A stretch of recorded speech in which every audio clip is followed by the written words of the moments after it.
being from an environmental organization, I'm an environmentalist, and I thought I would talk today about climate resiliency. So I'm sure that you have seen these images from Superstorm Sandy from a few years ago.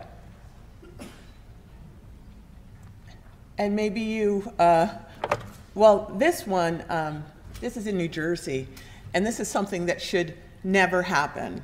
And hopefully, with the experiences that we've been through from Hurricane Katrina and Rita through Sandy and Irene, we can come up with some ideas to avoid this in the future so that it doesn't happen in Massachusetts.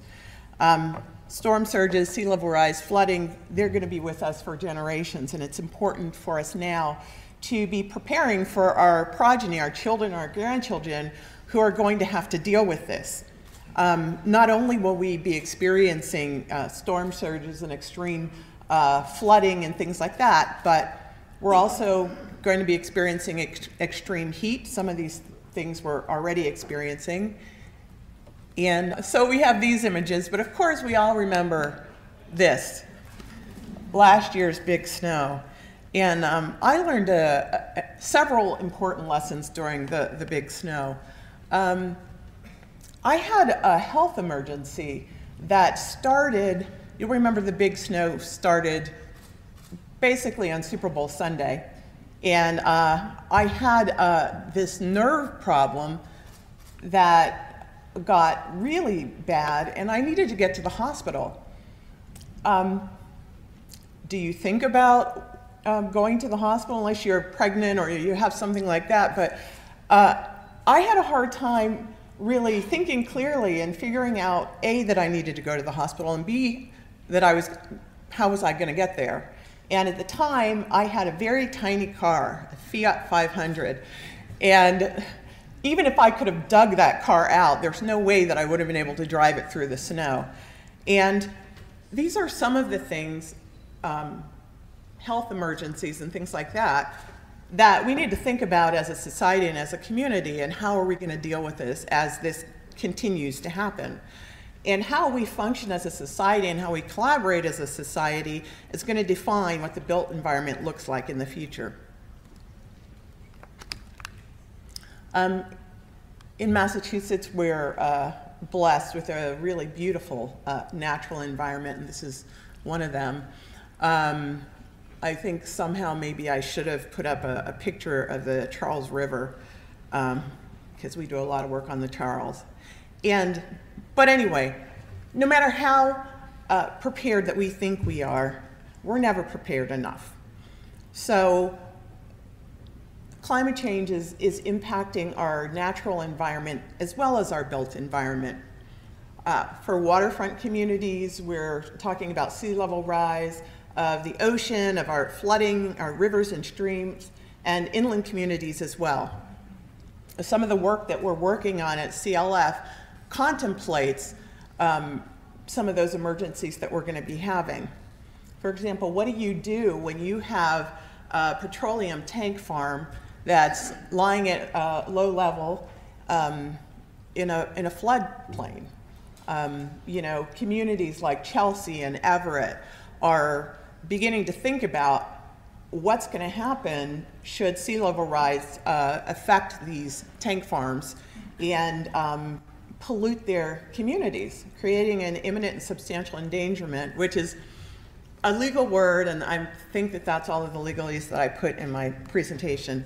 But we're also working with a community in Saugus that is dealing with an unlined ash landfill that is in a floodplain that could imminently impact Saugus, Revere, Lynn, low and middle income communities.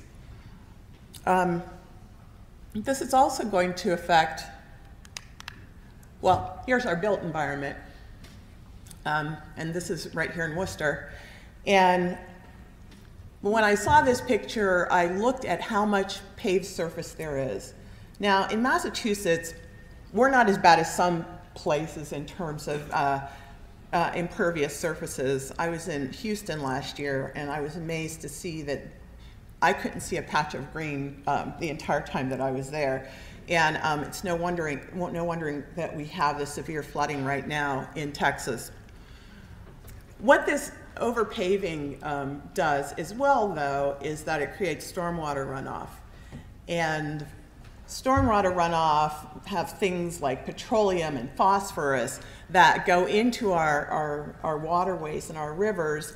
And when the extreme heat arrives, we also have the growth of cyanobacteria, which is that blue-green algae. Now, there have been studies out there that link blue-green algae to neurological diseases, Alzheimer's, and a lot of parents are thinking about whether or not they want their children out there boating on the Charles River, whether they want their dogs swimming in Jamaica Pond. We haven't really evaluated the dangers, but, and so that's something that to think about in our built environment, and how can we create infrastructure that really does allow for stormwater runoff to go back into the watershed. In addition to that, though, climate change is going to affect our real estate, our building, our design, and also our financing program. Some families have flood insurance from the National Flood Insurance Program, which is increasing around 18% annually. How many people can afford that? Or what if you're in a situation where you really do have to take aid from FEMA, emergency funding from FEMA? A lot of us think about that as a big relief that that money is available for us. But some studies have shown that if you take FEMA money, you're automatically going to have trouble selling your home. It shouldn't be that way. There are other things that we need to think about. I heard a statistic from one of my colleagues at the CLF's Rhode Island office that 9 out of 10 Rhode Islanders own a car. What that means is that, well, a couple of things. Only the poorest people take public transportation in Rhode Island. In Rhode Island, the transportation is poorly funded, and you can imagine, since there aren't that many people advocating for it. But what it also means for us here in Massachusetts and in Connecticut is that these Rhode Islanders are going to be in their cars, and they're going to be going to Connecticut and Massachusetts. And if any of you drove here today like I do, you know that we've already got enough cars here. These are things for us to be thinking about as a region. But in addition to that, we should be thinking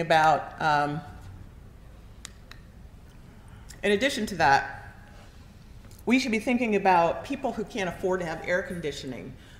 Where are our cooling centers? Are we building cooling centers? Can people get to them? Are they near retirement homes where older people or sick people might be? Are they on transit lines? And finally, just kind of crystallizing that a lot of the impacts are disproportionate.